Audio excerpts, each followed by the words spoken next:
Welcome back to Personalist Manifestos. My name is Michael Morelli, and I'm the host of this ongoing conversation about contemplative revolution. I'm recording this introduction at 11:17 a.m. Pacific Time on September 15th, 2025. The conversation with politics columnist, commentator, and author David Moscrop that I'm about to share with you was recorded at 11 a.m. Pacific Time on August 29th, 2025. I'm sharing these details and times with you so you get a sense of the timeline for, or the lead up to, David and I's initial conversation and what has happened between that dialogue and now. I am, of course, referring to the murder of Charlie Kirk on September 10th, 2025, and the apprehension of the murder suspect a few days ago. If I'm being totally honest with you, I was not sure, and I'm still not sure if it is right to mention this here. On the one hand, I don't want to add to the noise or capitalize upon this tragedy, or any tragedy, in order to get attention. On the other hand, to not mention anything seems to run against the grain of Personalist Manifestos and the topics discussed in this particular conversation, which, as it happens, I had planned to post when I'm posting it before any of what I'm referring to happened. Strange, if not unnerving, how time, intention, and circumstance interact. And how will they interact in the days to come? I don't know. I really, truly don't know. But as an advocate of nonviolent resistance to evil in any form it assumes, I want to clearly and publicly denounce violence here, within this context, and any other past, present, or future instance of violence that does and does not receive media attention. So my hope is that this conversation and others like it on this podcast bear witness to these convictions. In so doing, I hope to offer both a critical and constructive account of how you, I, and anyone else listening or watching can put our feet on the grass and love our neighbor in local, immediate, and tangible ways. Take care of yourself, okay? And take care of your neighbor, whoever they are. Peace be with you, all of you. And so with that, here's my conversation with David.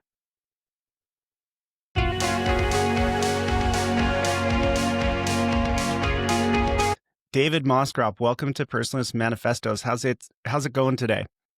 Good, and I'm so happy you say personalist because when I was in high school, Catholic high school, I was a practicing Catholic into my mid-20s, and then very briefly again in my later 20s. And I was also fascinated with liberal politics in Canada and Pierre Elliott Trudeau, and you can see over my shoulder some Trudeau books. And in my head, it was always personalist. And you know how when you never heard a word, but you've read it, you interpret how it must sound, like habitable or habitable, right? I say that because I'm playing a lot of Stellaris right now. But so it was always a personalist in my head, and it only really occurred to me in recent years that no, or personalist. In recent years, that of course that's not right. Of course it's personalist. So I'm good, but I'm processing a lot of my youth, or reprocessing a lot of my youth right now in light of how we pronounce words. Yeah. Oh, I mean, the way that happens for me is usually when I'm reading fiction and it's a character's name. The one that immediately comes to mind is Hermione from Harry Potter. I don't even know, actually, like, I don't know if this happens to you, but I don't even know if I even was really pronouncing her name at all. Like, it was just a jumble, like Hermione, or like it wasn't fully formed. And then finally I watched the movie and like, oh, that's how you say it. So I'm with you, and I'm glad that we're clarifying that it's personalist rather than personalist. Is that what personalist? That's what I used to say, and there's a few things and there's a few that are toss up. So I have tinnitus, although some people say tinnitus, and I think both of those are accepted as per dictionary definitions. But to me, it's always tinnitus.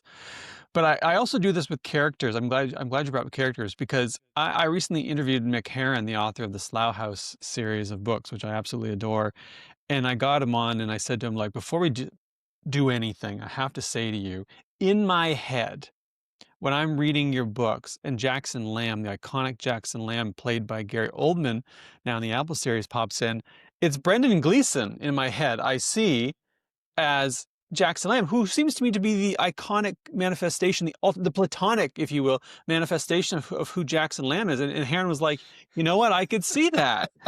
But of course, he loves Gary Oldman, as everybody does, but because Oldman's brilliant. But to me, it's always going to be Brendan Gleeson. That's fair. And, you wanted the Platonic ideal, but you got the Aristotelian reality. Which is good because, as a segue into what we're about to talk about, I am fundamentally an Aristotelian. Me too. Me too. I think it's in Nicomachean Ethics that he basically says at one point, like he self-consciously references, like, okay, at this point, I'm going to go against Plato here. And so, just to flag that, he's like, it's not because I don't like Plato, but just because, I got to tell the truth. And yeah, he's like, I think he talks about chalk and how we come to learn about the color white. He's like, whether or not there's a Platonic sort of ideal form of white, I don't know, maybe there is, but the only way that I come to discover what white is through the piece of chalk in my hand. I'm like, that guy gets it. That guy gets it. And now we know from neuroscientists and neuroscience and other scientific inquiries that Aristotle was, as a rule, much more correct on things than Plato was. That's a great example of it. We also don't see, it's funny because in my work, I mean, and this will I think resonate with some personalists, is that the understanding of what a white piece of chalk is something that we arrive at intersubjectively through experience, right? We have to check that against one another, because the person sitting across from me, in fact, might not see the chalk the same way because of the way that the cones and rods in their eyes work, or to that matter, work differently or don't work at all. Is that it's an intersubjective thing, is that we check this material reality with one another all the time. Is, okay, I'm seeing this, I'm calling it white. It's like the dress from a few years ago that people will remember. Yeah. What color was it? Was it gold? Was it blue or purple? Whatever it was. And I mean, this is an intersubjective thing that we do. These ideal forms, actually, however you might conceive them, are actually worked out intersubjectively through experience, which interestingly is what makes politics and democracy possible. Yes, and also difficult, but possible. And I appreciate you mentioning that, because that's actually getting to the heart of why I started actually this podcast, and why I've pluralized the title with the little bracket thing. It's very intentional, because some people are like, are you still talking about personalism, or are you just talking about things that you're interested in? And I'm like, both, because this is an exploration of different expressions of the idea and the ideas and the ethos that sort of like inspired personalism. And so it's really this ongoing conversation of like, there were some core ideas and there were some core values to the different personalist movements. But I actually want to, like, where does that take us today? Like, not how do we just go back in time and retrieve it and sort of like transport it to today, but like, how do we take what they did, inherit it, and then move it forward maybe into new territory? But even within it, like, there's different expressions of it. So out of curiosity, like in school, when you encountered it, what expression of personalism did you encounter? Was it the French Catholic, or was it like, okay, yeah. It was, sure. And it wasn't even through school. I mean, when I didn't, to the extent that met theology, it wasn't really through school, even though I went to a Catholic high school. I mean, there was a little bit of that, but it was mostly through reading on my own. And because I came to it through an interest in Pierre Trudeau, so I actually kind of went a bit of a circuitous route. It was the French Catholic, Mounier and tradition, because that's just the first touch point I had with it, and I found that really fascinating. I also found it interesting because, as someone in his teens, then later into early 20s, I was also trying to grapple with the tensions between individualism and collectivism, and how the individual fit within an organic whole of an entity, polity, the state, whatever it might be, because I was a sort of a proto-socialist. And in a lot of ways, the way that many liberals have to grapple with kind of tensions between their individualism and collectivism, and that finds different expressions. I was struggling with that quite a bit. And then, like you say, then I got kind of had my wacky little forays into Augustine, because I had a teacher who was a strong Augustinian, and so that was the kind of push down the Platonic route. And then I got weird and read a lot of Thomas Merton for a period of time, as people do. Uh, but that Yeah, was kind I'm of getting the whiplash, arc. like existential whiplash, but it's the good kind. I love it. I mean, I'm Yeah. just so glad that we've met because like you're experienced and conversant in something that is like it you don't come by it often these days. So I'm just like, No, you yeah. don't. And it's funny, as I mentioned earlier, that I had been a practiced Catholic in my 20s. I stopped. I went back to it a little bit later, and when I went back to it, it was by way of Kierkegaard. And I was living in South Korea at the Mm. time, and I asked my mom, like, "Can you go to my library and pick up these half dozen books and send them to me?" And just I was just living outside of Seoul, and bless her heart, she did. She went and fetched all these books and must have paid a fortune to ship them out to Seoul. And I went back through that, and I mean, I went back and read Augustine again and Thomas More and Kierkegaard, and just I'm like, oh, where do I fit? And then I've now ended up somewhere kind of just in uncertain awe at the wonder of being, I guess. But I came to it honest, because it was through all that. And in fact, I was just whinging yesterday on the internet about how obnoxious secularists are, uh, because there's this movement in Quebec to ban public prayer, street prayer, depends how you want to score it. Yes. And I was saying, well, that's bigoted. I just, on its face, it's bigoted. If your problem is people getting in the way of free movement on the streets, then there are laws already you can use to deal with that. There's anti-blockade laws, there's public nuisance laws. There are things you don't need to pass a special law against religious people to do that. Yeah. But Quebec wants to. I think what you're talking about in the case of Quebec is it seems we keep having these situations of like politics by other means, and this is the theme that you explore a lot in your work, which is the processes by which we make decisions individually but collectively. And once we start trying to expedite those processes and like put through laws that shut down other people and maybe even use violence in order to push through a process, like that's really scary and we should all be concerned. The perceived inconvenience of taking time to have the dialogue and learn about why it is that somebody might want to preach on a street is worth it. It's worth it, right? And once those spaces where such discussions and learning can happen start disappearing, like that's concerning. So I think it's a really like good current example of some really important themes that you're exploring in your work. So I'm really excited to jump into it. But before we do, we've kind of got to know a little bit about you just through us sort of riffing on, theology, political theology and so forth. But let's get into like a little bit of a formal introduction of who you are. So tell us a little bit about David. Who is David Moscrop? What do folks listening or watching need to know about you? Well, as far as biography is concerned, I'm a political writer, columnist, an author. I write about mostly Canadian American politics. Democracy is my core focus, institutions, but also day-to-day bouncing ball politics. I have a PhD in political science. I was, along the academic route for some time, and then I left and then became a full-time freelancer.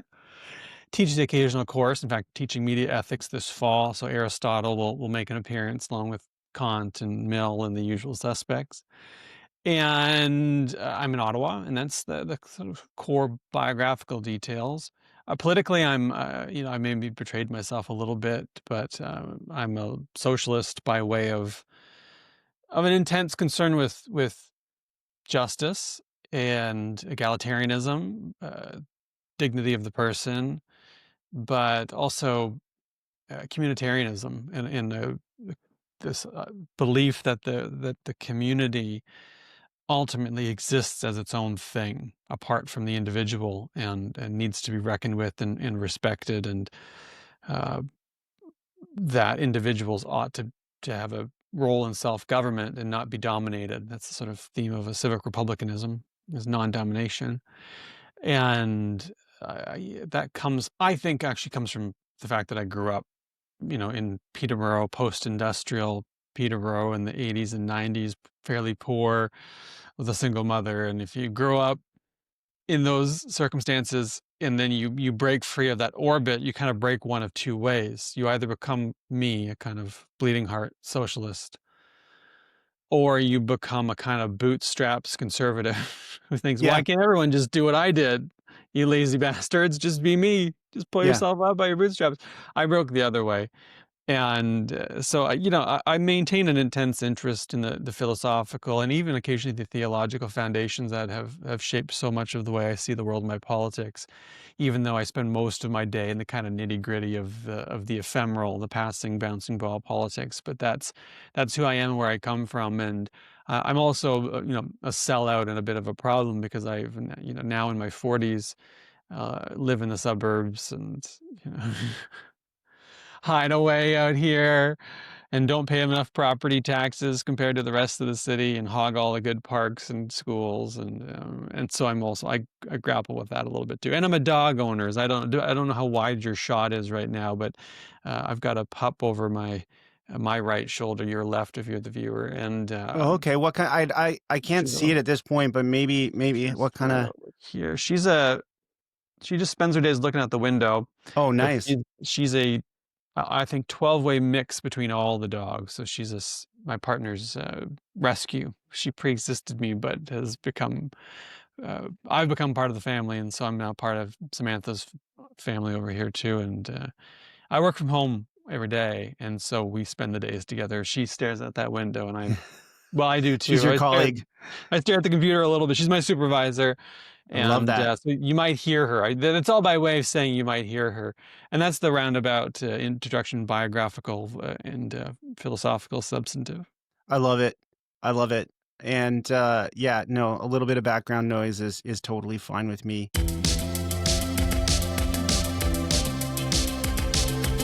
I've observed what you shared about going either way, and I think what your story about sort of how you grew up and the two sort of the fork in the road and which way you went, I think that, at least for me, explains this phenomenon that I keep seeing is the reason why there's not a third possible route for a lot of people with that sort of background is that the more centrist liberal groups tend to play the identity politics well.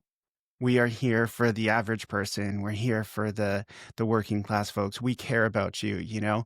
But when push comes to shove, the bottom line is chosen, and there's a betrayal that takes place. And so that, I think, is why when people ask, well, why is it that so many working class folks are voting for people that it doesn't actually seem like it's in their interest to do so? Like when you actually get into the nuts and bolts of what, the policy would be and where this is actually going to go, like, you know, if you bracket out the rhetoric of like, Mhm. we're here for you, those liberals don't care about you, but we care about the working people, and we're gonna, do this and this in order to sort of like drain the swamp or fix the system. And I think there's a lot of judgment and condescension, but actually, like, I think a clearer view and a more compassionate view is like, well, people are mad because they were promised something by people who said that actually cared, but when they had the opportunity to show that care, they didn't. Yeah, Right? yeah, So I think that's actually like really helpful example of a phenomenon that we're seeing these days. yeah. People are mad, they're angry, they're frustrated, and they're scared, right? I mean, I think a lot of the times where you see political upheaval, democratic decline, sliding into autocracy, authoritarianism, et cetera, it's in times when people are deeply disrupted, right? When things are kind of just humming along and they're fine, no one's talking about extraordinary upheaval of political systems. They just kind of go along. Now, there's always an underclass. There's always a class that's being repressed. And I don't want to erase that fact. It's not like everybody's living in utopia, and there's always a kind of a resistance. And every system is going to have winners and losers to some extent, depending on your preferences. But in moments of extraordinary uncertainty and upheaval, people turn to pretty dark places because they want the problem solved.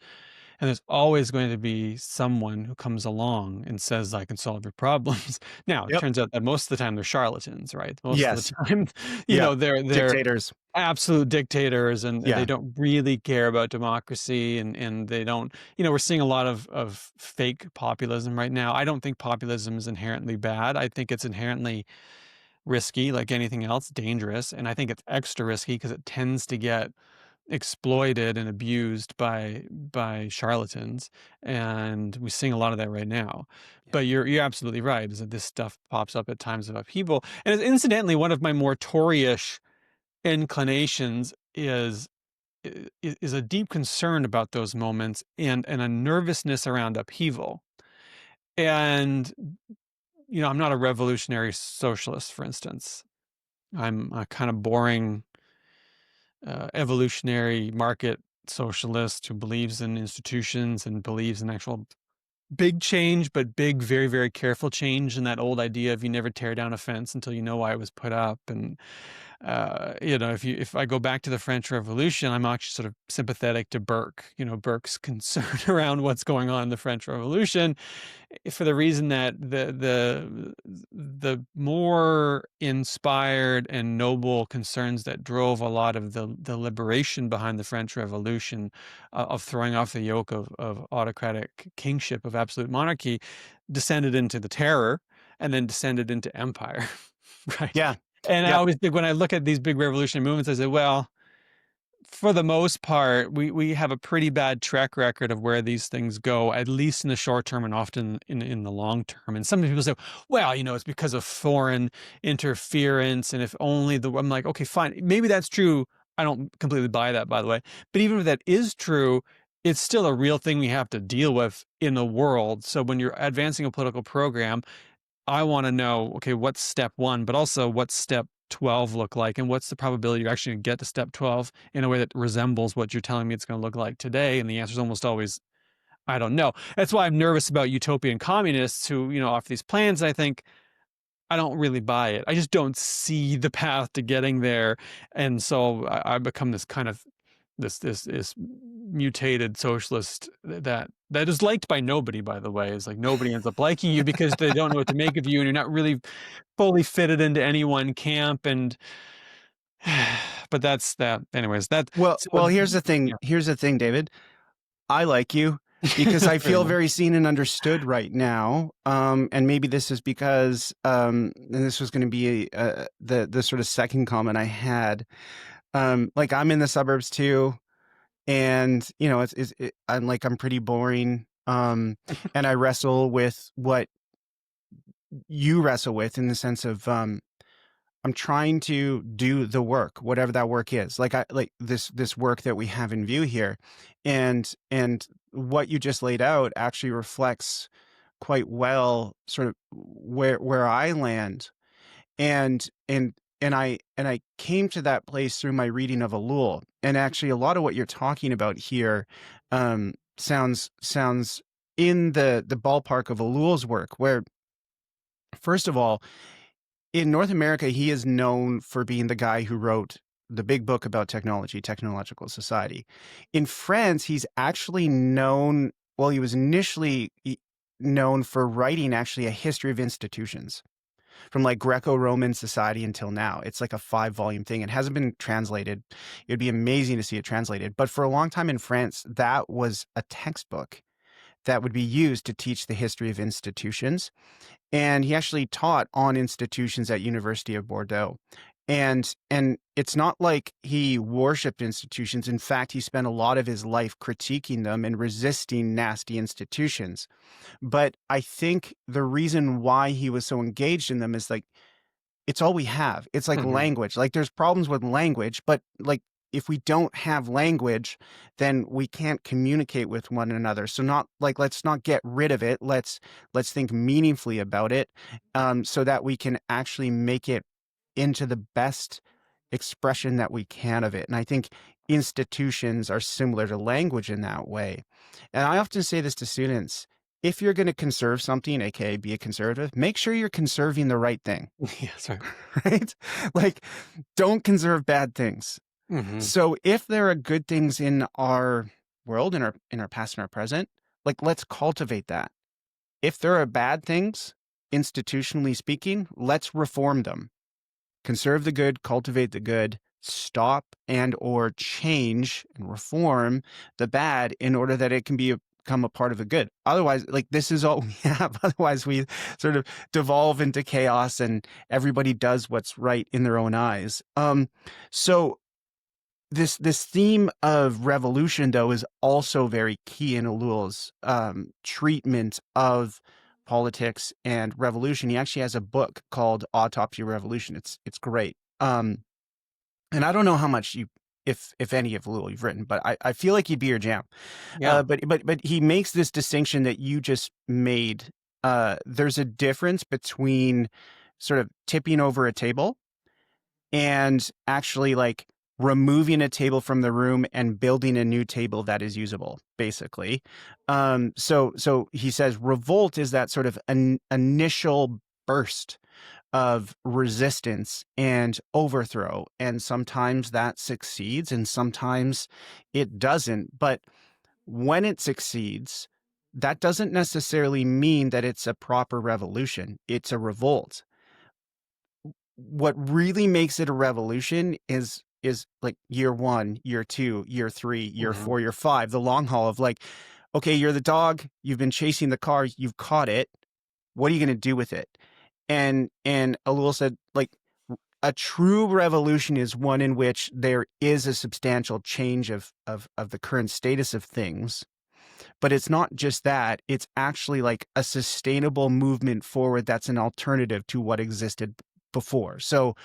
practically speaking, he's like, this is why he says a dictatorship is a dictatorship to me. He's like, whether it's the dictatorship of an oligarchy or the dictatorship of the proletariat, it's still a dictatorship.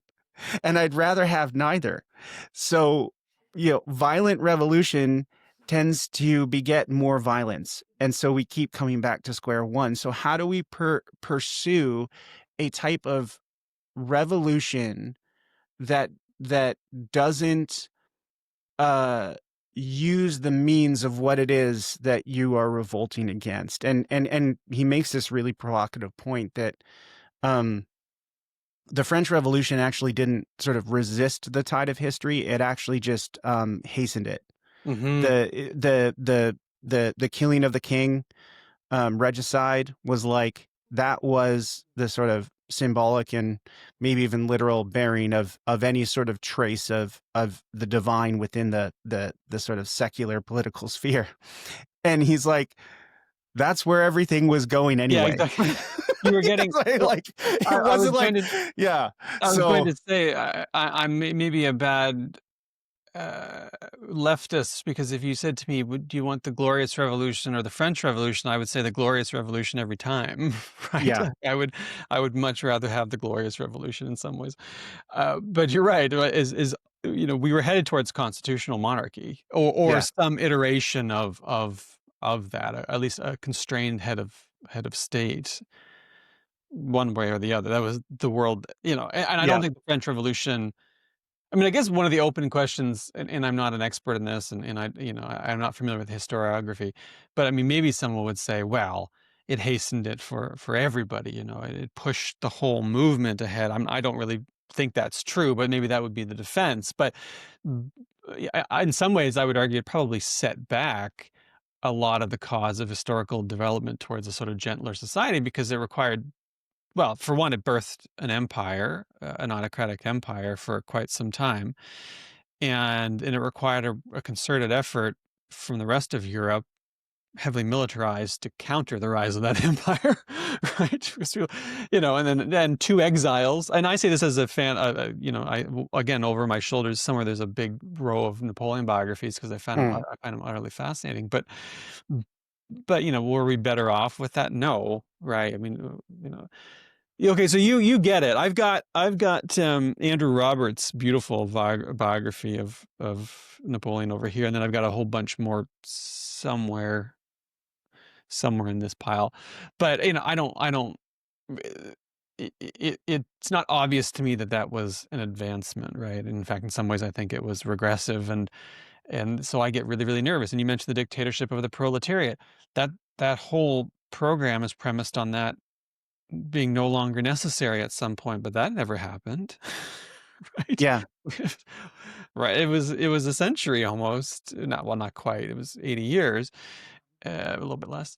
And it never withered away. The dictatorship of the proletariat, didn't wither away, in part because what I think people found in the governance of the Soviet Union between the 1920s and 1980s was you just get a new class of rulers that emerge that become their own institutions and have their own institutional interest in maintaining their rule and their class positionality. And that's a normal thing, in the same way that a state bureaucracy that creeps up in even advanced democracy like Canada is the thing that's going to exist separately from the government and the state in some ways, and have its own logic and its own interests, and it's going to fight for itself, right? For all kinds of reasons. It's why when governments win, and people say, well, my God, why can't they just change everything overnight? It's because there's all these points of resistance, including within the state itself, which is good in some ways. We want that in some ways. It provides certain continuity and checks and balances on power, but there's always going to be these structures. You can't not have these structures. That's sort of been true since uh, imperial China, for God's sakes. Right? Yeah. That talk about great leaps, right? Like, and that's a good thing that we want these things, because they make sense of the world, and often listen to people, especially on the internet, do little mini sermons on these things and think that they haven't really thought to step two. Yes. Yes, absolutely. And I think that is the force of Ellul's critique of the group that he actually is a part of, right? Like, you read his work and you're like, this guy really doesn't like the left. He really doesn't like socialists. And okay, well then it's like he must be, well, I guess he must be a conservative, free marketeer, whatever. It's like, no, he's actually trying to hold his own group to account. And as it relates to what you're talking about, his worry is precisely the worry that you're putting your finger on, is it's this middle period of like, oh, at some point, like the rhetoric or just the justification we have for the violence that it takes to get us to some ideal in the future. So, at some point, the dictatorship, the violence, all that will wither away, and what will emerge will be utopia. But the question is like, what if we don't survive the interim period? That's a legitimate concern. And oh, no, we'll worry about that later. I'm like, no, we need to worry about it now. So I just appreciate the nuanced thought that I'm getting from you, and saying like, we need more people raising those types of questions, because otherwise, like, this bad political philosophy, theory, whatever you want to call it, actually hurts real people.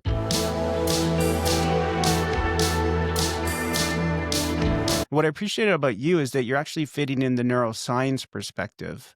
And so do you want to talk a little bit about how that fits into what we just laid out there, in terms of, political processes are important, like institutions are important. Institutions can do bad things, and we're aware of that, but also like we need them if we don't want, total chaos and violence to just explode. So how does neuroscience fit into this work that you're doing, that you're sketching out for me and for others? So years ago, I was doing my master's at the University of Ottawa, and I was writing on institutions and neuroscience a little bit, and democratic deliberation. And I'm reading this book by Antonio Damasio at the time, and I can't remember which one, but looking for Spinoza. Hmm. And I'm writing about democratic deliberation institutions, and at the beginning of this book, Damasio writes something like, we need to study neuroscience not just as science, but as social science, because in humanities, because the way that neuroscience works is the way that human beings work, and the way that human beings work is going to be the way that institutions work or don't work. And so if we want to design good, lasting, functional institutions, we actually need to understand the sort of substrates of those things, from all the way from the kind of mechanical substrates at scale to the substrates of the human brain, and how that brain does mind and consciousness. And I remember thinking, uh-oh, you know, now I have to grapple with this. The moment I read it, I was like, well, I'm gonna have to grapple with this for a while. And it turned out it was 10 years of my life. And so I went and did a PhD about it. And the that was when sort of, cognitive neuroscience and behavioral psychology was getting kind of spicy and current. Daniel Kahneman was doing his thing, and Damasio was doing his thing, and Michael Lewis, and so on and so forth. And you get, Cass Sunstein, everyone's kind of all in on this stuff. And some of that stuff that came out of that was very, very sloppy, but it was people trying to understand the way that the mind and the brain affected behavior at scale. And so I wanted to do the same. And so I went and wrote about the psychology of political deliberation and decision making. And the simple thing that I wanted to ask was, okay, we have all of these theories. Do our brains, our minds, our subsequent behaviors make them possible, impossible, likely, less likely? Like, how does that work? And I settled somewhat crudely, and at least as a general principle, on the idea that, okay, well, we're, our institutions are going to shape our behavior, but only to the extent that they're aligned with possibilities. And those institutions are going to be shaped by different people for different reasons. And the outcomes that emerge from those are going to be good or bad based on your value system as a function of that. And I looked at ours and said, okay, if the goal was to make good political decisions, we've sort of custom built an environment that militates against that, right? If you were to say, design me a world in which it's really hard to make a good political decision, I'd say, don't need to do it. We've already got it. We're set. We're good, thanks. Too much stuff, too quickly, no time to think, too much work, too much stress, too much pressure, too much polarization. The internet and social media has made everything worse. It's all inherently conflictual the way we've designed it. It's not really meant to be deliberative. It's not really meant to be consensus-based, and so on and so forth. And there you go, right off the shelf, got your worst world.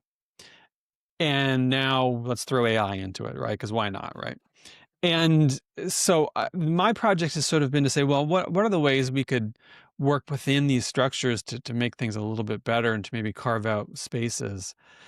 And it's a real struggle, but I, to this day, maintain that if the goal is to make, quote unquote good, and I'm talking about procedurally good, not necessarily, I'm bracketing any substantive concern because we disagree about the substantive bits, but I'm hoping we could agree on the procedural bits. If we were trying to do that, we're not, right? And all the interests, whether they're political elite interests or their market interests, capital interests, militate against it.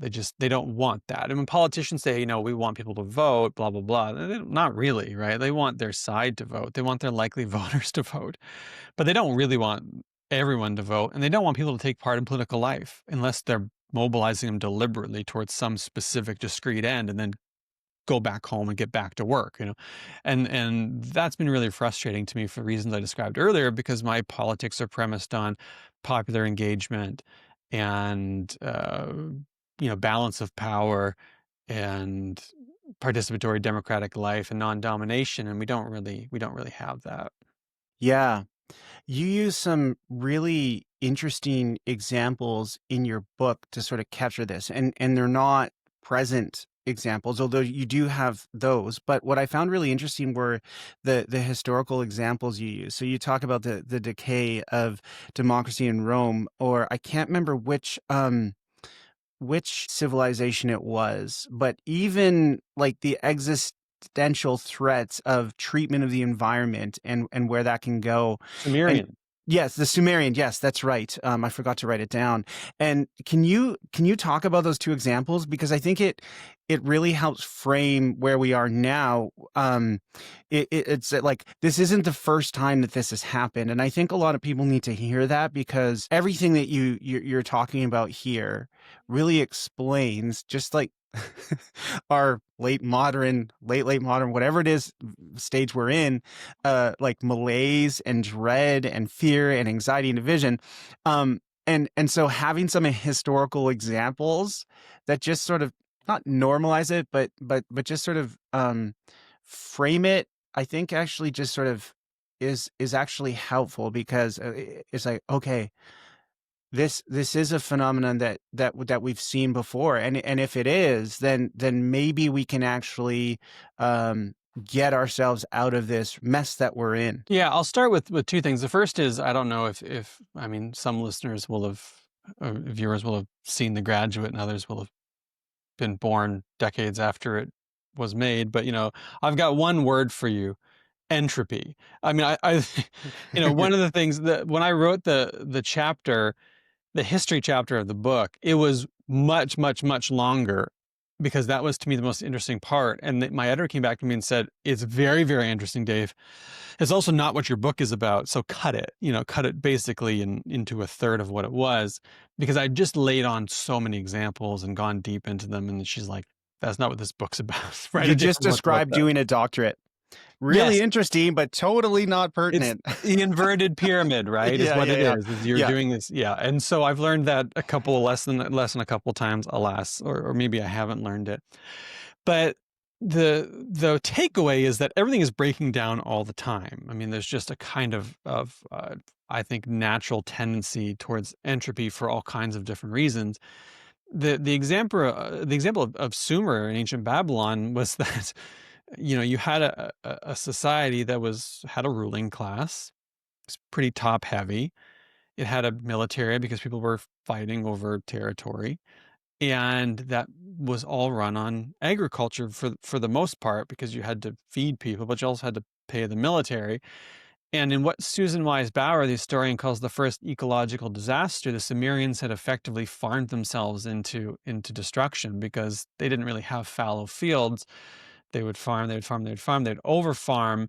They knew they were overfarming. This is the important distinction that later comes. And you can't say, "Well, they didn't know what they were doing." Like, no, they kind of did know what they were doing, but they kept pushing it and pushing it and pushing it.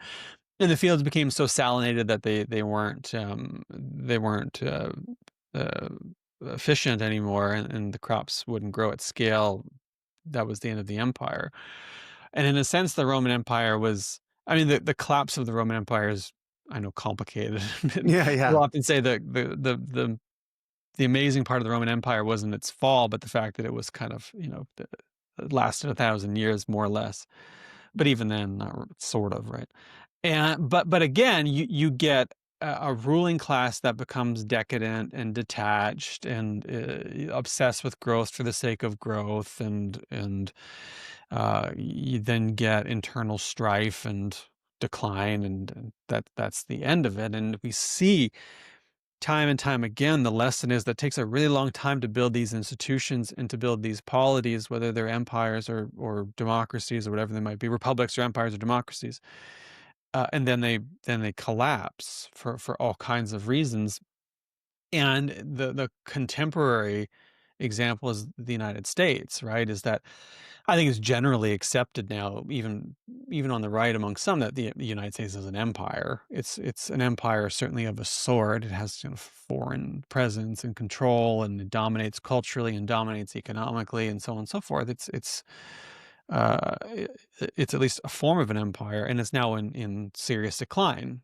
And you see the decadence, and you see the detachment, and you read the headlines and think it's utterly absurd what's going on. And I would say, yeah, but go back through history at the decline of other polities, and it looked pretty absurd, I'm sure, at the time too. We're just living through the moment where the absurdity is kind of peaking. And it's tough to wrap your head around that. And I remember writing about Trump in 2015, 2016, and saying things like, okay, well, he's autocratic, he's authoritarian. And people were like, oh, well, hold on a second. And we went through these stages of trying to process Trump. One, the autocracy, to the coup attempt. And it was like, wow, no, that wasn't really a coup attempt. And I'm like, wait, hold on a second. Was that a coup attempt? And it was like, well, he can't win again. That'd be absurd. Then he wins again. It's like, okay, but he's not going to go full on mad. And I was like, oh no, I think he might be going full on mad. Well, he'll never run again for a third term. And now there's all this speculation that he wants a third term. But this is what it means, like, because when we consciously are trying to live through and make sense of these declines, we psychologically have a hard time with that because it's traumatic to look at it and say, like, oh, this world that we rely on and trust and has some sort of stability and some sort of permanence is kind of starting to decay. It's almost like the concept of object permanence is leaving us. And then what, right? We need these Yeah. things to be more or less stable. And so the brain kind of, or psychologists kind of work against that because it's really, really tough. And yet there it is. And you just see this time and time again throughout history, this incapacity to meet the moment of decline. And then the thing falls apart and you build something else. Hmm. And I think that's a kind of historical cycle. And that's why when you see the kind of look back at the 1990s triumphalism, and I don't want to misread Fukuyama here as everyone does, but there was, he gets misread as saying that history is over, everyone's a liberal now, and we're fine. But there was that kind of triumphalist energy in the early 1990s. The Soviet Union had fallen, democracy was spreading, capitalism was spreading, there was a lot of economic growth, there was a lot of potential for kind of a united global liberal order, and so on and so forth. And there was a belief that we'd reached this stage, and then it all started falling apart. And then this is the point, is that it does all fall apart all the time. That's what happens. And then you just got to rebuild it. And now I think we've entered this stage where we may be headed towards, in the next few decades, that rebuilding stage where we get to decide again, which is kind of exciting because you get to rebuild with the caveat that if you destroy the ecosystem, that becomes very, very difficult because what we're doing now effectively is Sumer, but at scale. Yes. That's going to be a big, big, big problem because, again, it is the destruction of the Sumerians, the Sumerian Empire, at the scale of the entire world. And I don't know how you manage that one. Yeah. That's that's a tricky one. No. I'm You agreeing with you. terraform Mars, right? But this is just that, even then you get into people say, well, then we'll hit the stars. But which is more, by the way, just more of that cyclical kind of decline and rise, although that's a bit of a moonshot, semi-pun intended, I guess. Yeah. The Mars shot. Well, maybe that's going to be the evolution of the phrase. It's going to be a Mars shot. It's Mars shot. But no, I mean, so I'm an ethicist, and I'm a theological ethicist, and I teach in a context where people want to talk about all the sort of divisive, triggering things that people are arguing about right now. And one of the things I say is like, look, I will talk about those, but can we triage the ethical questions here? And what should go, like, top priority should be the environment, because anything else, we can't do it or not do it if we're underwater, on fire, and can't breathe the air. Yeah. Or can't grow food. And I think the scalability of the problem is where there is the difference. Like, we can look at those examples from history and be like, okay, we're not alone. And as you're talking, this is like humor is maybe like a trauma or fear response, but I'm like, how often do we get that meme with the dog in the house that's on fire and he's sitting at the table drinking coffee being like, everything's fine. Like, but it's like the scale of the fire is what you're talking about. Like, and I think there's the piece of like, what's possible in the wake of, collapse and change. But also, again, it's this like interim period. Will we make it through that? And actually, the end to Lowell's Technological Society says precisely that. And I actually just wrote a piece on this of like, over 70 years since that book was written, does it still hold up? And I say, I think so.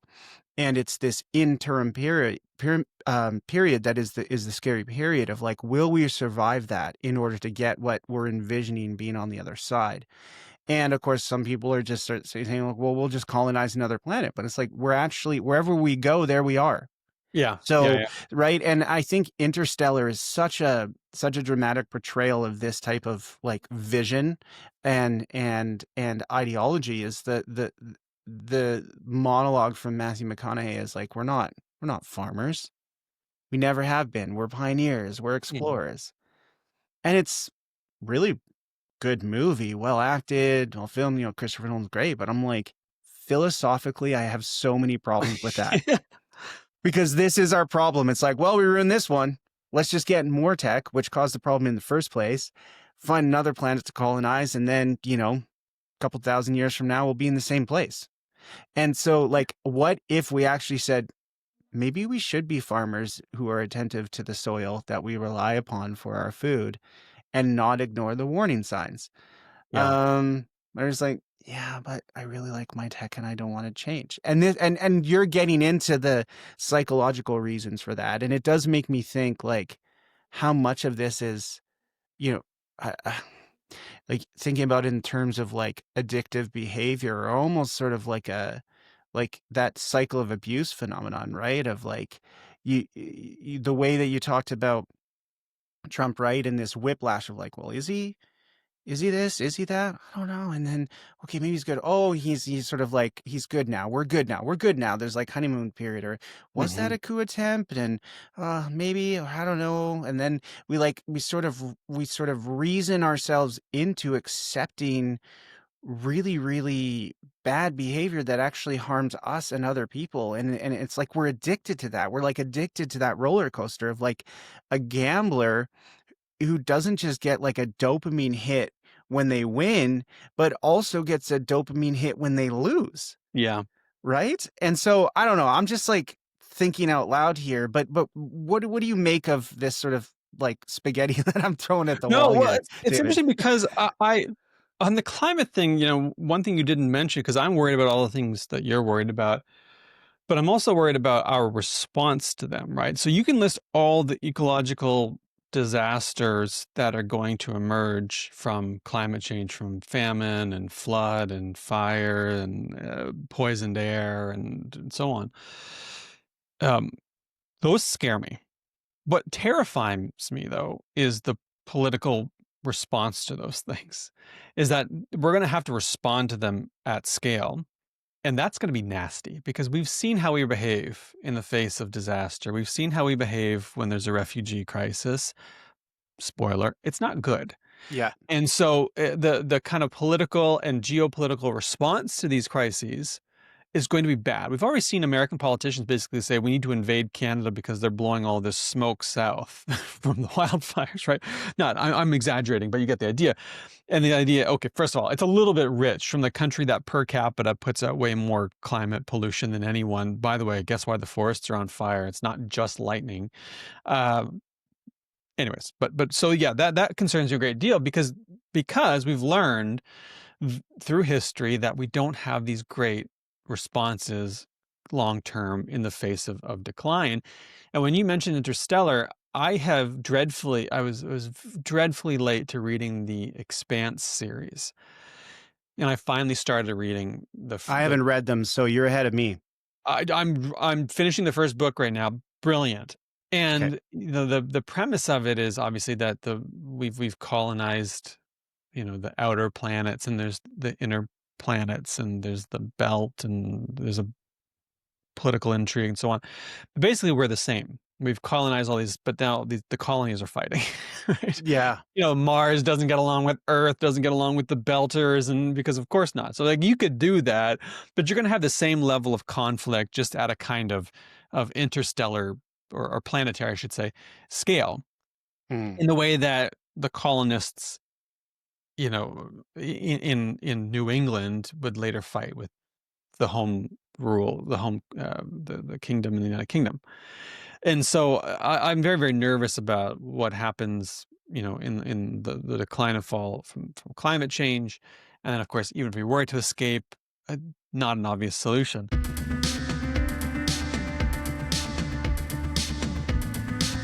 And when coming back around to what you were saying about our technology and us being quote unquote pioneers and so on and so forth, which is just bogus, is that if you look at long term sort of stable societies, and you ask, well, what do they tend to have in common? Is often they're very, very conservative. Like, go look at Egypt. Go look at Egypt through a couple thousand years. It moved very, very slowly, and it didn't spend a lot of time innovating. They just kind of Hmm. did their thing. Right? Like, well, okay, we kind of understand the Nile Delta. We'll just deal with that. And, you know, we don't need to get fancy. And I kind of look at this and think, oh, there's something to that. There's something too slow, and there's something too stable, and there's something to the conservatism of these societies that don't really want to spend a lot of time innovating. And then people say, well, okay, what about life-saving medicine and so on and so forth? And I'm like, fine, yeah, this stuff is all very, very good. But when I spent a couple of years thinking about responses to kind of liberal triumphalists who, Steven Pinker wrote about this in The Better Angels Over Nature, and Jonah, what's his name? Hornberg, something like that. He's got a book over my shoulder here. And there was this idea of like, well, look at all this great progress. And I Yes, would say, I have a imagine. story about that. Okay, so I want to hear this because my claim is, imagine you have a progress line and it goes like this. That's pretty good. It's progress. Look at this. But what if it's headed towards a cliff, and then all of a sudden here, and this is where we are, it starts going like this because we've done it in such a irresponsible, dangerous way that we've destroyed the planet in the process. Would you call that progress? Because I wouldn't. I would call that decline. I would say it looks like progress until you zoom out and realize that the long-term arc isn't an arc of progress at all. It's actually an arc of decline and disaster. Yeah. Yeah. Okay. So this is like deep cut pop cultural reference. I don't know why I'm going here, but I feel like this is my way I'm processing it. Do you ever see I think it was the original Austin Powers Sure. when he hijacks the steamroller near the end? And he's trying to Yeah. back up and No, no, no. Well, there's that, which Oh. is that's like the little golf cart thing, which is actually like a real Oh, and that he's far away and he's yes, yeah, yeah, yeah, screaming. yeah, Yeah, yeah, that's yeah. right. But Yeah. also like get the backing up thing and then he gets stuck is a really great actually image of where we are politically. Yeah. Okay. But no, what That's you right. I remember described this. of They like zoom that out. line. Yeah, yeah. What you described of that line where he like hijacks the steamroller and then there's like the henchman who thinks he's gonna get run over and Yeah. initially he's like, no, no, and you think he's about to get run over by a steamroller. And then the camera zooms out and you're like, there's literally 5 meters or whatever between you and the steamroller, like get out of the way. And of course the joke is like he doesn't get out of the way, he Yeah. just keeps standing there saying no and then eventually gets run over. And I think that's what conservatism is in the way you described it. But then like also some people are like, yeah, but weren't the Egyptians weird? Like like the conservatives, like, weren't they weird? Like, didn't the kings kind of like, present as women and like, wasn't there weird death stuff and like cat stuff and like weird sex stuff? And I'm like, that actually helps the analogical connection that we're making here because look at what's going on now. The the sort of like super right conservative parties are doing all of their weird stuff. Like, Oh, of for sure. course, there's sort of like there's the economically and politically conservative stuff that is causing the issues, and then this sort of identity politics of like moral reform and like getting things straight, but then like story after story about that person who was a part of the so-called moral majority who turns out to be involved in some really, really bad sex stuff Every time. right? And Every time. so I'm like, actually it holds up. It holds up, right? And of course the Epstein Yes. saga is a prime example of it. But yeah, more seriously, that Steven Pinker sort of I I I I what do I call it? Ideology, romanticism, whatever, the 8% thing, like that has become such a thorn in my side when I actually this piece that I was talking about that I was working on I actually write about it because I was presenting some material on sort of the problems that we're talking about and using a rule to analyze it. And I had somebody say, "Well, is it that bad though? Like, the 8%, 8%." are the only, amount of people in the world who have the type of poverty and struggle that you're describing here. And I'm like, really? Like that's where we're going, but that's what you hear a lot. Like, and it's not just in casual conversation. Like, I go to conferences with academics who are like, let's cite all the stats. Like, it's actually better, so stop whining. And it's like, what is the criteria that is being brought to those studies?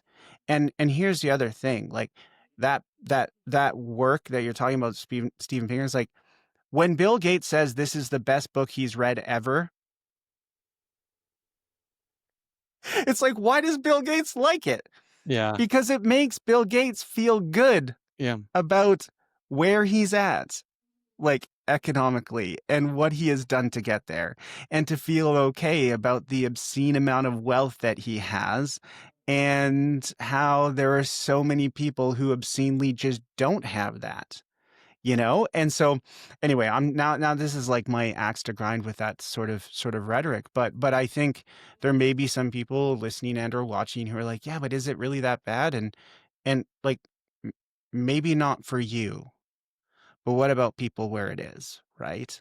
And yet, I mean, this is part of the problem is I live in Ottawa in the suburbs in a pretty affluent area, pretty comfortable area. We have a comfortable life, double income family, no kids and so on. We could hardly go outside this summer because it was either too hot or the air was poison. And we had a bit of a drought in Ontario, and it was record breaking, and people started to wait a second, and it's going to happen here, and it already is happening here. And there's going to be parts of the world that you literally can't live anymore because it's too hot. It's already happening, but the knock-on effects are going to be real, and they already are. So the reckoning is here, and it's not Yes. good. Yeah, and you were talking about what history has shown, distant history, but also quite near history, is that the reaction of those who are in power is not very good. So two examples came to mind. Number one, uh, there's a lot of sort of long form journalism pieces that have been done on the bunkers being built by Silicon Valley power brokers, right? Like these bunkers in remote places that are just stocked with, New Zealand's a really hot spot, yeah, right? I think exactly, yeah. right, with food and water and, the systems that you need to, create fresh water and whatever, and, totally secure, protected, climate control, all of that sort of stuff. I'm like, when those individuals are building those things, that tells you a lot about where people are who have the power are going to go when things really get bad. And the other example is less sort of sci-fi futuristic. It's like when Texas has ecological trouble, Ted Cruz is like, fine, I'll just catch a plane to Mexico until this Yeah. all blows over. And that tells you a lot of what you need to know about those who have the money and power to, as Mark says, just move on. It's funny because you say that, and the defenders of this sort of techno utopia say, first of all, these tech guys, they know what they're doing. They plan ahead. They think in decades and centuries. They're on top of things. They know what, don't worry about it. And I'm like, okay, well, what does it say then that they're building bunkers? Hopefully they build a big one. Right? It's like, oh, wait a second. Like, no one ever makes that connection of like, no, they got it. They know what they're doing. I'm like, yes, they do know what they're doing. They're building bunkers. Yes, and I've even seen if, yeah. Fallout. I've played Fallout for Oh, 15 years for come God's on. I Oh my gosh, you me know, too. I know how this goes.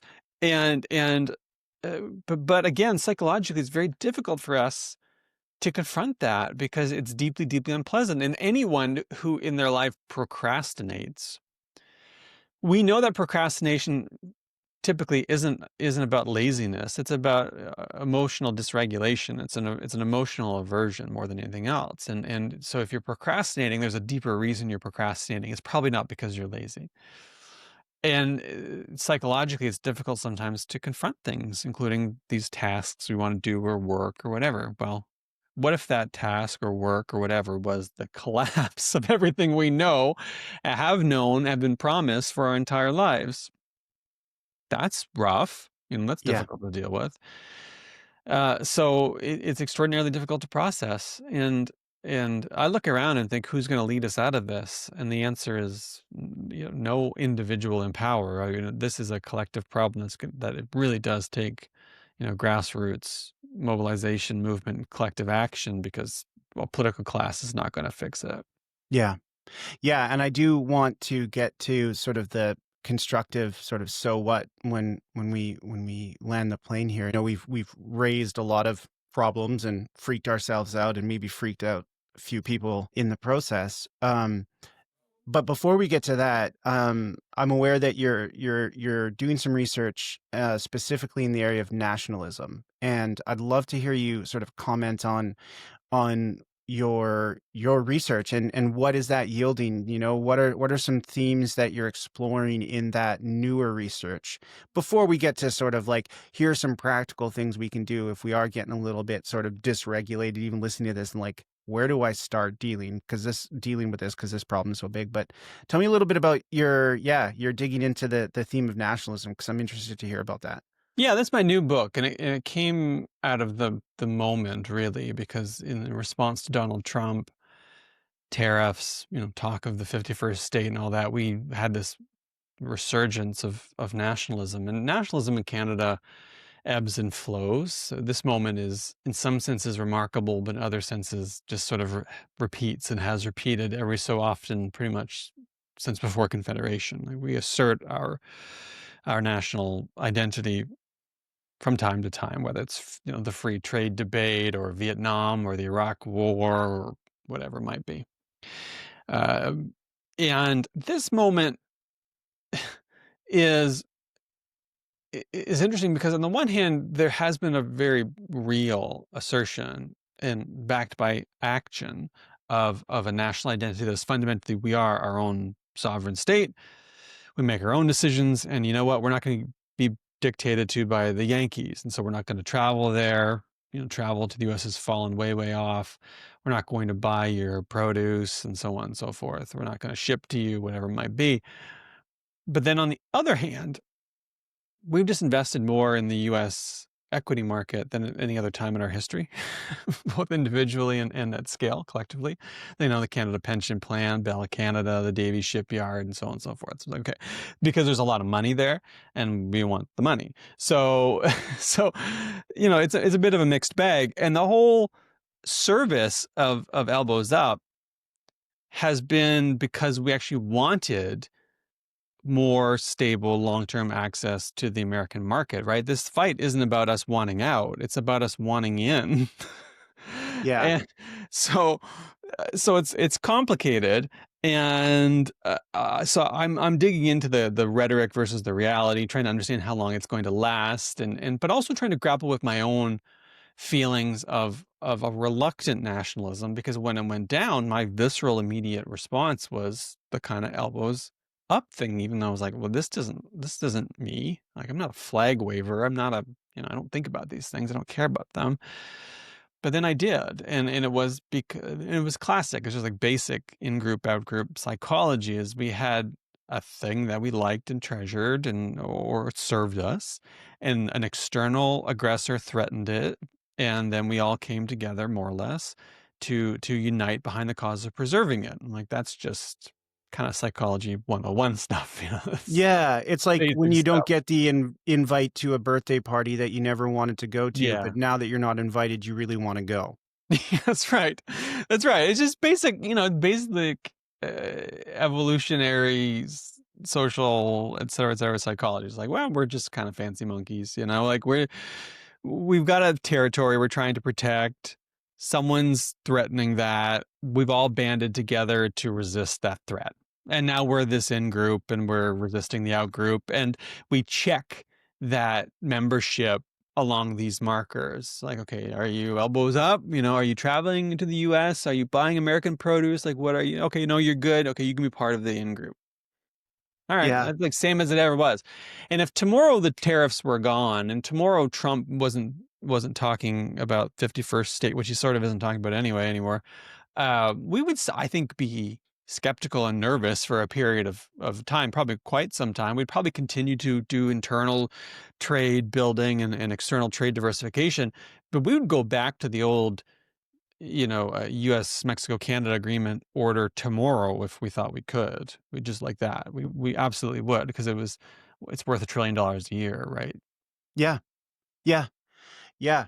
Okay, first of all, somebody needs to write a book on anthropology called Fancy Monkeys if it hasn't been Well, written. And no, but I actually I love that kind anthropology of for is so many one. reasons, but I won't take that side quest just for the purposes of time. But sorry, that just killed me. There is But something equivalent to that. Rick, I think his name is Rick something, wrote a book like Naked Apes, Stupid Apes, something like that. But okay, yeah, yeah. Yeah, anyway, there's something about that though. I gotta think about it some more.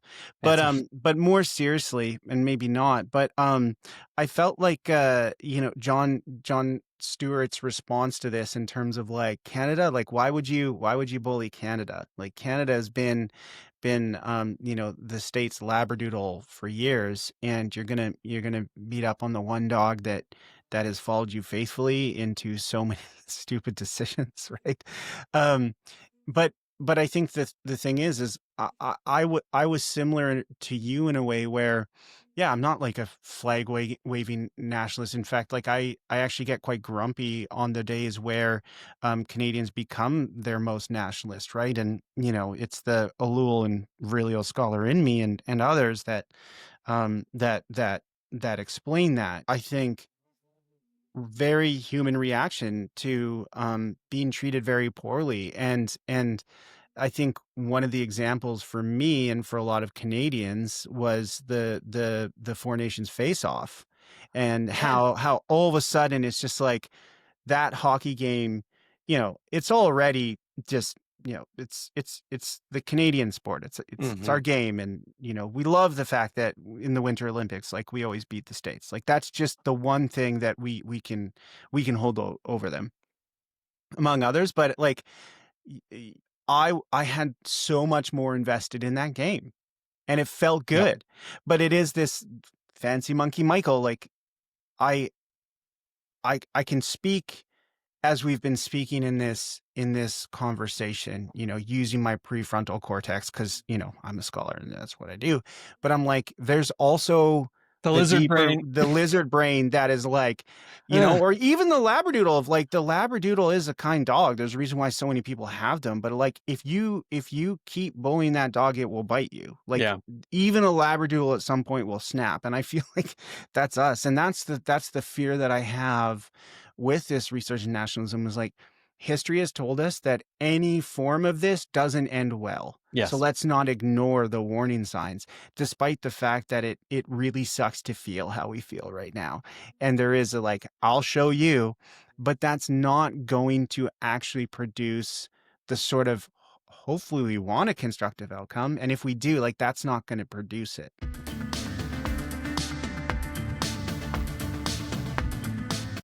So all this to say, what's one or two things that you would say folks can do where they're like, you know what, I hear what you're saying, I feel it too, or I'm starting to see the sense in sort of what you're digging into. You refer to this like the grassroots response. Like, doesn't seem like the power brokers are going to do it. So now we're at the grassroots level. Where do we start? Or what word of encouragement would you give to people who are already in this type of work and they're just feeling like, you know what, I feel like I'm done. I think about this a lot, in part because, I spend a lot of time doing big projects, and big projects are always kind of intimidating. And the the solution to a lot of the problems that come from these challenges are often very, very unsexy, in the sense that they're like the equivalent of like, how do I get healthier? It's like, eat better and exercise. Yeah. I Yeah. don't know, but like, Yeah. but No, is there like you're a right. pill or like a chip I could put in my brain where I can just eat healthy and exercise, Yeah. And it's fundamentally unsexy, but it also fundamentally works. There's always a fancy new diet or a fancy new workout or a fancy new, like, just go for a run, lift some weights, eat more fiber and protein and less salt. But the kind of answer equivalent is, um, if I'm facing a big stressful thing, the first thing I do is break it down into smaller things and then make time for those things and then do them one by one. And, you stop, you assess, you make a plan, and then you act. And that tends to work almost every time. And so if it's, okay, I'm worried about the collapse of the world, my first thing is try not to do that, right? Because the abstract idea of collapse at the world at scale, there's no response to that. But if you break it down, you say, okay, well, then what's my immediate concern here? And said, okay, well, like people in my community don't have access to somewhere where they can go and cool off. Is it that food's getting more expensive and poor folks in my community don't have food? Is it like, what is it? And it's like, okay, well, those are immediate local things that I actually can do something about. I can volunteer at the food bank. I can donate money to the food bank. I can, write my local counselor and advocate for cooling shelters or whatever it might be. Like then all of a sudden there's individual things, and you can't do all of those things, but you can do one or two of them. And my advice is always like, one, go local. Or even if you want to go at a higher level, find something that connects to something tangible and immediate. Pick one or two of those things and then start doing it if that's the concern. And when I look at rich people building bunkers, I think, they could be doing the equivalent of sorting out how we're going to get through this together rather than building bunkers, but they're not building bunkers, which tells you everything you need to know about. They are building bunkers rather than doing that, which tells you everything you need to know about them, I think. But my equivalent is always, okay, what's the immediate tangible thing I can do? Like as we say in academia and in other spaces, like how do you eat the elephant? It's like one bite at a time, right? And so what's that first bite? And often what's I think really interesting, powerful, and life affirming about this approach is that often the response is something that brings you closer to your community, and you're doing a good thing that has this benefit to you because all of a sudden you're now, deeper enmeshed in your community and in the lives of people around you, and that's nice, right? And that's better. And so that's typically the advice that I give to folks, and also like take care of the people in your life, immediately, and I found that like a lot of solace in that too. And there's a reason all the movies, by the way, that have disastrous endings tend to end with like a couple of people hanging out together having a good time. Whether it's like Rogue One, or what's the remember in the 90s there were all these like Armageddon movies. Not Armageddon, the other one, Deep Impact. Oh, yeah, Or the Steve Carell one. What's the Steve Carell one? Just yeah. You're not or Keira Knightley, I think. with It's really sad. Steve Carell and Keira Seeking a Knightley. Friend for the End of the World. Oh, I haven't seen that It's one. extraordinarily sad.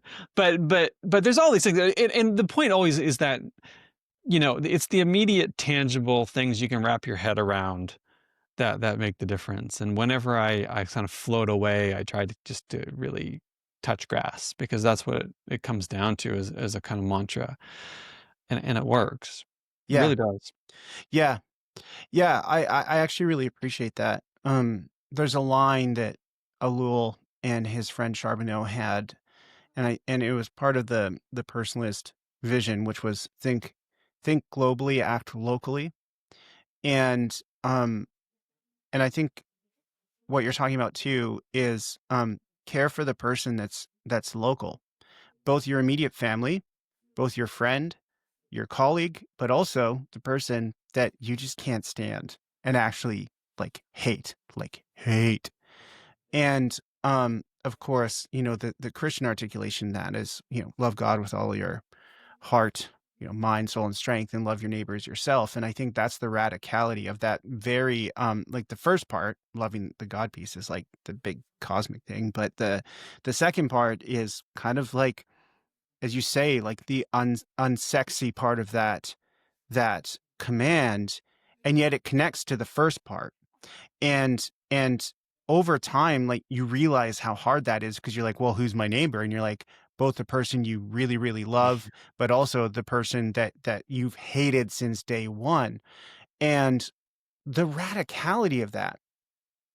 And that's why, as somebody who lives in the suburbs, who's very, very middle class and checks all the boring middle class boxes and like has the privileges that come with it, um, that's where I actually discover the potential radicality of where I am and what could be possible from it, of like maybe not being um a terrible person, a xenophobe, judgmental, "Well, I worked hard for this. I've earned everything I have," but being open-handed and generous with the person in my midst. Maybe that's actually the most radical thing I can do, and I can't foresee the domino effect that may have, both now and in the future.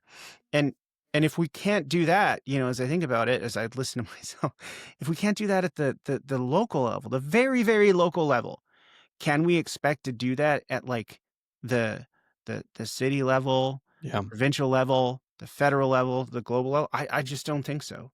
Yeah, I agree. And I think you find when you think about things, even really complex mega challenges, concerns, policy areas, whatever, are ultimately expressed locally, right? Is that there's some I'm not saying they don't exist at the scale of the national or the international. They obviously they do, and not every individual can have an effect on those things, but there are local expressions of these things and decisions to be made that can mitigate or manage or whatever locally, and that's meaningful. And when there's bigger problems at scale, and you think, well, okay, okay, fine, but what about all these big things? I'm like, okay, find a way to enter that space that is coherent and tangible, because that's ultimately the thing, is that we just get so knocked off track by the scale and the abstractness of these problems that we forget that they're ultimately often tangible things. You just got to find the kind of entrance into that tangibility,